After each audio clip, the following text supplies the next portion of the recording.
El Santuari de la Mare de Déu de la Font de Pena-roja ha albergat una nova edició de les jornades porcines que impulsa el grup Arcoiris. Les jornades se van viure, a diferència d'altres edicions, durant un únic dia i a les conferències va assistir un centenar de persones procedents sobretot del Matarranya i de les comarques veïnes dels Ports i el Baix Aragó. Els termes a tractar s'han centrat principalment en bioseguretat, eficiència reproductiva i les normes de benestar animal. Se parla molt de sanitat, que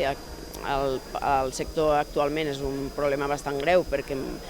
el porc està molt car i està molt car per un tema sanitari, perquè falta producció d'animals degut a problemes que tenim a nivell de malalties i com que és una cosa que els ramaders els inquieta, han decidit tractar un d'aquests temes i també l'altra banda que és com evitar tindre aquests problemes en millorar la bioseguretat i fer front a aquesta patologia. Des del grup de sanejament porcí de Lleida es va parlar sobre la importància de la prevenció i la bioseguretat, ja que determinades malalties porcines podrien resultar catastròfiques per al sector. Avui en dia el que podria ser catastròfic pel sector porcí són que ens entrés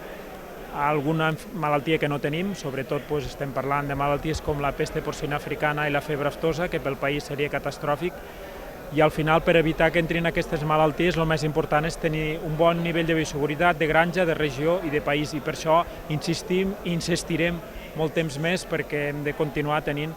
aquest nivell que tenim a Espanya, poder gaudir de poder exportar tot el que produïm. Durant les jornades també es va reflexionar sobre el problema del relleu generacional, una realitat que afecta molts sectors del Matarranya i del qual no escapa el sector primari. Actualment les explotacions ja no són explotacions familiars, sobretot les de reproductores com eren fa 30 anys, són explotacions molt grosses que necessiten de molt de personal i és mà d'obra que has de contractar externament i clar, no hi ha molta gent,